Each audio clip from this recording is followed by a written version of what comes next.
नमस्कार, city centre show में आपका स्वागत है। मुंबई से मैं हूं पूजा भारद्वाज और इस वक्त मैं मुंबई के गोरेगांव वेस्ट इलाके में हूं, जहां से बिल्कुल हैरान करने वाली और परेशान करने वाली तस्वीरें आज सुबह से आपके सामने आई हैं। ज़बरदस्त आग लगी थी। ये एक एसआरए बिल्डिंग है, जय भवानी बिल्डिंग, 7 मंजिला इमारत है और देखिए किस तरह से क्षति यहाँ पर गाड़ियों को पहुंची है। आप देख सकते हैं, इसे अंदाज़ा लगा सकते हैं कितनी बड़ी आग, भीषण आग यहाँ रही होगी। 30 से ज़्यादा गाड़ियाँ किस तरह से जलकर खाक हुई हैं। 2 व्हीलर 4 व्हीलर गाड़ियाँ आप मेरे बाईं तरफ भी देख सकते हैं।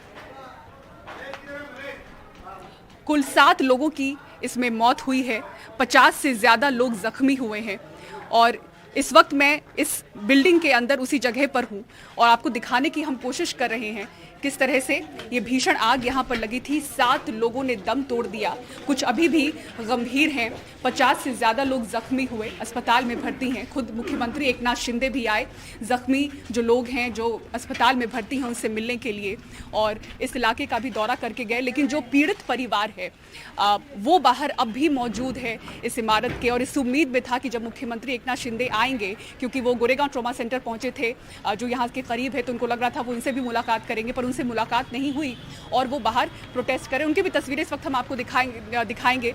बड़ी संख्या में यहाँ पर लोग जो पीड़ित परिवार हैं वो इकट्ठा हैं और इस उम्मीद में थे कि मुख्यमंत्री उनसे मुलाकात करेंगे। फिर आखिरकार भीड़ को तितर बितर करने के लिए उन्हें समझाया गया। मुख्यमंत्री ने वीडियो कॉल पर उनसे बात की और सांत्वना दी कि उन्हें राहत पहुंचाई जाएगी, जांच में जो कुछ भी सामने आएगा उनके सामने रखा जाएगा और उसे इंसाफ देने की कोशिश की जाएगी।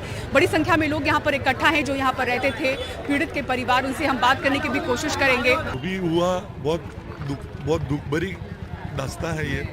लोगों को पानी नहीं है, यहाँ पे बेसिक एमिनिटीज़ नहीं है, जो गलत है और उससे ये लोग अभी बात करने वाले हैं और ये हो जाएगा।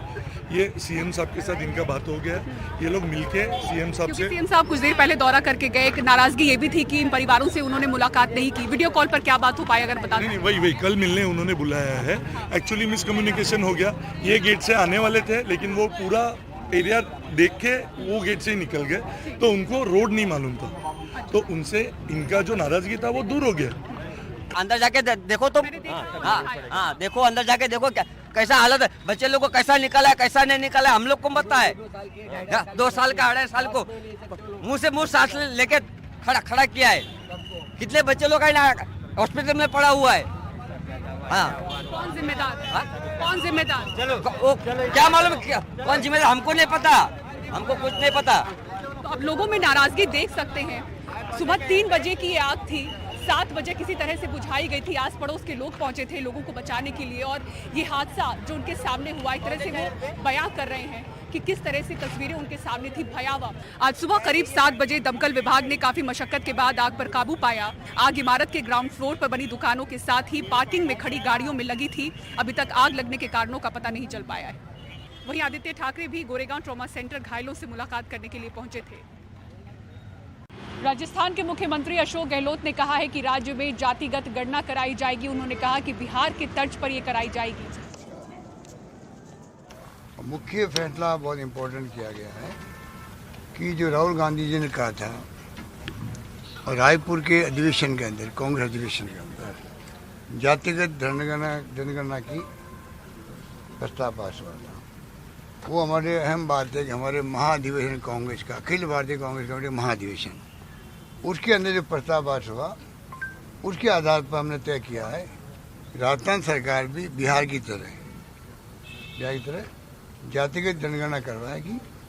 इसी खबर पर ज्यादा जानकारी दे रही है हमारी सहयोगी हर्षा कुमारी सिंह। देखिए, मुख्यमंत्री अशोक गहलोत का ये जो बयान है कि राजस्थान में भी बिहार के तर्ज पर जातिगत गणना होनी चाहिए, ये एक बहुत बड़ा बयान है। लेकिन ये लगता है एक इलेक्शन पिच भी है, क्योंकि अभी कुछ ही दिन में आचार संहिता लगने वाली है और अगर ये इस तरह का बड़ा ऐलान कर रहे हैं तो वो तभी हो पाएगा जब इनकी सरकार वापस रिपीट करके आएगी, नहीं तो ये एक तरह से ये वोट साधने की कोशिश है। इसका उद्देश्य कुछ भी हो, लेकिन ये एक बहुत बड़ी एक तरह से ये बड़ा बयान है और एक बहुत बड़ा अनाउंसमेंट है कि बिहार के तर्ज पर भी जातिगत गणना होनी चाहिए, क्योंकि वो मुख्यमंत्री का कहना है कि फिर लोगों को अपने मेजॉरिटी, अपनी रिप्रेजेंटेशन के के बेसिस पे एक तरह से उनको अपना अधिकार मिलेगा। तो एक बिहार ने जो एक कदम उठाया है, दूसरे राज्य भी उस तर्ज पर करना चाहते हैं। और राजस्थान में ये बयान जो है खास मायने रखता है, क्योंकि अभी चुनाव करीब चौखट पे ही है, मतलब एकदम पहुंच चुके हैं, दहलीज पे है चुनाव, और कभी भी चुनाव की घोषणा हो सकती है। इसको क्रियान्वित कितनी कर पाएगी सरकार, ये देखना आगे होगा। लेकिन ये जो ऐलान किया है मुख्यमंत्री ने, साफ है कि इससे उनको राजनीतिक फायदा जरूर होगा। जी। और अब आइए बात करते हैं महादेव ऑनलाइन सट्टा मामले की, जिसको लेकर ईडी की कार्रवाई जारी है। देश के अलग अलग प्रदेशों में अभी तक 50 करोड़ की संपत्ति को जब्त किया गया है। रणबीर कपूर, श्रद्धा कपूर, कपिल शर्मा समेत कई सितारों को समन भेजकर उनका पक्ष रखने के लिए कहा गया है। तो क्यों फंसे ये सितारे, क्या है ये online gaming app? Saurabh Shukla की इस रिपोर्ट में आपको दिखाते हैं। ये छत्तीसगढ़ के भिलाई में जूस की एक दुकान है। आज से 4 साल पहले इसी जगह पर सौरभ चंद्राकर की जूस की दुकान होती थी, और ये वो बिल्डिंग है जिसके एक फ्लैट में रवि उप्पल रहता था, जो कि पेशे से इंजीनियर था और एक टायर की दुकान भी चलाता था। आज दोनों ऑनलाइन सट्टे की दुनिया के किंग बन गए, जिन्हें ईडी ढूंढ रही है। और इन दोनों के चक्कर में बड़े बॉलीवुड स्टार रणबीर कपूर, श्रद्धा कपूर, हुमा कुरैशी, कपिल शर्मा को भी ईडी ने अपने लपेटे में ले लिया है। इन जैसे कई स्टार्स ने भारत में बैन महादेव सट्टा गेमिंग ऐप के लिए प्रचार किया और उसके एवज में करोड़ों रुपए लिए। जांच एजेंसी ने हुमा कुरैशी और हिना खान को ऐप के कथित प्रचार के लिए और कपिल शर्मा को पिछले सितंबर में दुबई में महादेव बुक ऐप की सक्सेस पार्टी में भाग लेने की वजह से तलब किया है। कहा जा रहा है कि महादेव सट्टा गेमिंग ऐप के जरिए हजारों करोड़ रुपए के काले धन को सफेद किया गया और हजारों करोड़ टैक्स की चोरी की गई। छत्तीसगढ़ के भिलाई के रहने वाले सौरभ चंद्राकर और रवि उप्पल ने ऑनलाइन महादेव सट्टा ऐप की शुरुआत भिलाई से की, जिसका साम्राज्य आज दुनिया के कई देशों में फैल चुका है। ईडी की कार्रवाई में छत्तीसगढ़ के मुख्यमंत्री भूपेश बघेल के राजनीतिक सलाहकार विनोद वर्मा और बॉलीवुड की कई हस्तियां जद में आ चुकी हैं। आइए आपको बताते हैं क्या है महादेव गेमिंग सट्टा ऐप का घोटाला। Mahadev online book app Bharat में ऑनलाइन सट्टेबाजी और जुआ जैसी गतिविधियों को चलाने के लिए ऑनलाइन प्लेटफॉर्म का इंतजाम करता है। महादेव गेमिंग ऐप कई लाइव गेम्स जैसे क्रिकेट, पोकर, बैडमिंटन, टेनिस आदि के लिए भी ऑनलाइन सट्टे प्लेटफॉर्म की व्यवस्था करवाता है। इस ऐप के जरिए चुनावों में कौन जीतेगा उस पर भी सट्टा लगाया जा रहा है। ऑनलाइन सट्टे के जरिए एजेंट और मालिक हर रोज 200 करोड़ रुपए का मुनाफा भी कमा रहे थे। महादेव ऑनलाइन बुक ऐप पर यूजर आईडी बनाकर एंट्री मिलती है। इस पर बेनामी बैंक खातों के माध्यम से मनी लॉन्ड्रिंग की जाती है। यूजर्स को बेनामी अकाउंट में पैसा जमा करना होता है। ईडी के मुताबिक 5000 करोड़ से ज्यादा की मनी लॉन्ड्रिंग इस ऐप के जरिए हुई है। सौरभ चंद्राकर और रवि उप्पल दोनों दुबई से ऑपरेट कर रहे हैं। ये बेटिंग रैकेट चलाते थे और सट्टा में जो पैसे जीतते थे लोग, उन्हें ये पैसा पेमेंट करते थे फर्जी अकाउंट से। किसी रिक्शे वाले का अकाउंट खोल लिया, उससे पैसे दिए, अपनी कमीशन काटी और फिर उन्हें USDN में कन्वर्ट करके विदेशों में पार्क कर लेते थे। कमीशन 80% तक का ये लोग ले रहे हैं और इनके दूसरे धंधे भी चल रहे हैं और जल्द इनके खिलाफ रेड कॉर्नर नोटिस भी इशू किया जा सकता है। इसी साल फरवरी में चंद्राकर ने अपनी आलिशान शादी पर 350 करोड़ रुपए खर्च किए थे, जिसमें कई बॉलीवुड सितारे भी परफॉर्म करने गए थे। जुल्फिकार के साथ दिल्ली से सौरभ शुक्ला, NDTV इंडिया। और अब आइए बात करते हैं सिक्किम की, जहां झील फटने से मरने वालों की तादाद 40 के पार पहुंच चुकी है। बंगाल के हिस्से से कम 22 शव बरामद हुए हैं। इसमें सेना के जवान के 7 शव शामिल हैं। सैलानियों को निकालने का काम यहां पर चल रहा है। सिक्किम की बात करें तो पूरी तरह से कटता हुआ ये दिख रहा है। सड़क बह गई है। ग्राउंड जीरो पर तबाही तबाही नजर आ रही है। सौरभ गुप्ता और GD शंकर की ग्राउंड रिपोर्ट आपको दिखाते हैं। बाढ़ आने के कारण कई सारे मिलिट्री व्हीकल्स कैंप में जो थे पानी के नीचे आ गए, पानी में दब गए, जो मलबा है उसमें दब गए। और आप देख सकते हैं वहाँ पे तीस्ता नदी का फ्लो अभी तो काफ़ी नीचे है, लेकिन आप देखिए पानी कहाँ तक आ गया था। इन मिलिट्री गाड़ियों के बिल्कुल ऊपर तक पानी आ गया था और इसी के कारण यहाँ पे कई सारी आर्मी पर्सनल जो है अभी भी मिसिंग है। सर्च ऑपरेशन यहाँ पे जारी है। रांगपो में बस 8-9 फुट कीचड़ और मलबा बचा है। यहाँ पे आपको हम दिखाना चाहते हैं, ये है रांगपो टाउन।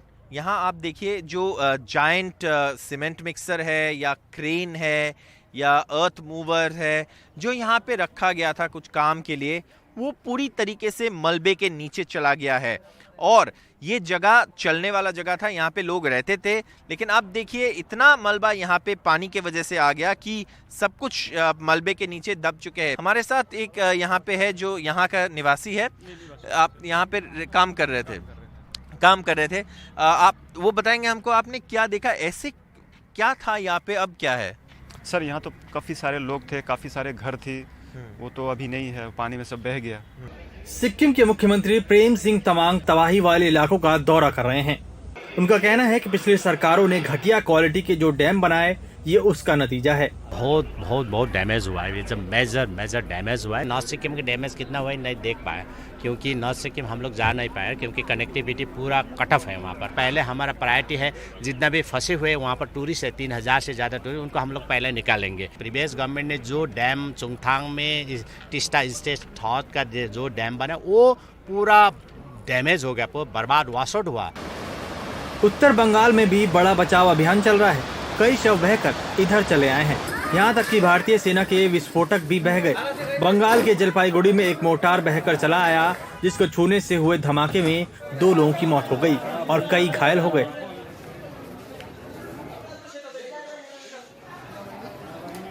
सेना ने पहाड़ों पर बचाव में लगने वाले अपने विशेषज्ञ तैनात किए हैं। हादसे में मारे जाने वालों या घायलों की तलाश में ट्रैकर डॉग और पोर्टेबल रडार भी लगे हुए हैं। सबसे खतरनाक हादसा यहाँ पे हुआ है। बहुत सारे मिलिट्री पर्सनल अभी भी यहाँ पे मिसिंग है और उसी का सर्च ऑपरेशन यहाँ पे चल रहा है। सिंगताम के पास बर्दंग मिलिट्री कैंप, सिक्किम में। Saurabh Gupta, NDTV India. साल 2050 तक भारत में बुजुर्गों की संख्या दोगुनी हो जाएगी, यानी हर 5 में एक नागरिक बुजुर्ग होगा। महाराष्ट्र में सीनियर सिटीजन की बड़ी संख्या है, लेकिन कोरोना काल से अब तक देखें तो इनकी शिकायतों में 60% जो बढ़ोतरी हुई है वो चिंता का विषय है। मुंबई में वृद्धाश्रम की मांग पहले से है और उसमें तेजी आ गई है। ऐसे में ट्रांसपोर्ट, मेडिकल जैसी मूल सुविधाओं को लेकर भी किस तरह से मांग उठ रही है, आपको दिखाते हैं इस रिपोर्ट में। डॉक्टर इकबाल लकड़ावाला ने सालों होम्योपैथी की प्रैक्टिस की। जो बनाया कमाया सब अपने बच्चे के नाम किया और बेटे ने उन्हें वृद्धाश्रम पहुंचा दिया। 15 लाख की प्रॉपर्टी थी, तो मैं वो जो है ना लड़के ने क्या बोला, ये प्रॉपर्टी मेरे नाम पे कर दो, मैं पूरी ज़िंदगी तुम्हारा ख्याल करूँगा। तो फिर उसने बेच दिया वो प्रॉपर्टी, अपना 5 लाख में बेच दिया और उसका पैसा लेके मेरे को भाड़े के मकान में रख दिया। फिर अभी वो जो है सर्विस करता है, पूना में सर्विस करता है और कभी ज़िंदगी में आता नहीं वो देखने के लिए, और फिर लाके यहाँ मेरे को छोड़ दिया।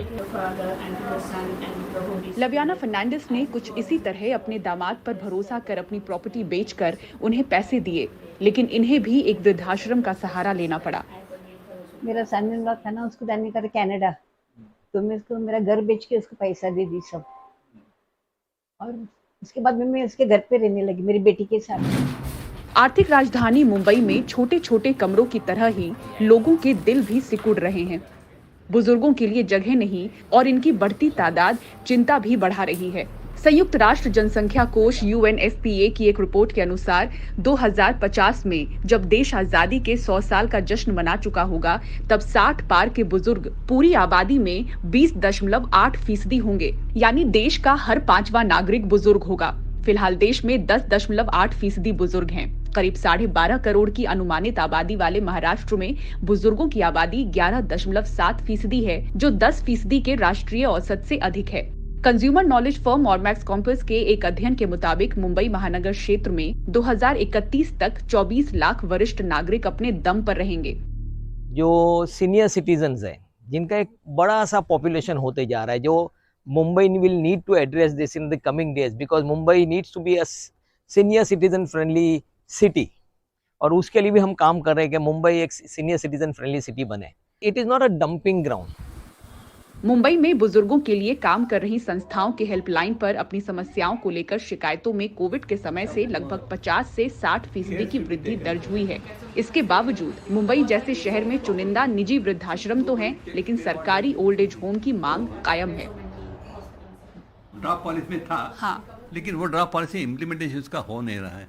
हमको पता नहीं है कि actually what we thought that they will reject the proposal if this policy is not implemented in that way, but it is not happening। अब हम देखते हैं बिल्डिंग बनती है, ये बनती है, लेकिन सीनियर सिटीजन के लिए जगह उसके लिए होती नहीं है, सेपरेट होती नहीं है। अगर हो जाएगी तो बहुत से लोग उसमें आराम से रह सकते हैं। सो डे केयर सेंटर की बात अलग है और ओल्ड एज होम की बात अलग है। ओल्ड एज होम महाराष्ट्र में भी कम है और बम्बई में तो है ही नहीं। तो बम्बई में what we have told them and they have also agreed to find out with possibility. अभी म्हाड़ा के जो होते हैं उसमें व्हाट आई सजेस्ट कि म्हाड़ा में ये बिल्डिंग होते हैं तो उसमें कम से कम 4-5 फ्लैट ऐसे रखने चाहिए कि जहाँ सीनियर सिटीजन आ सके, रह सके, और नहीं तो उसको कौन देखेगा, कौन कहाँ जाएगा। बड़े शहर में वरिष्ठों के साथ बेरुखी के बढ़े मामले और तेजी से बढ़ती इनकी संख्या सरकारी इंतजामों की दरकार बयां तो करती है, पर उस सोच में बदलाव की सख्त जरूरत भी है जिसमें हमारे बुजुर्ग बोझ समझे जा रहे हैं। मुंबई से कैमरामैन अमित पवार के साथ पूजा भारद्वाज, एनडीटीवी इंडिया।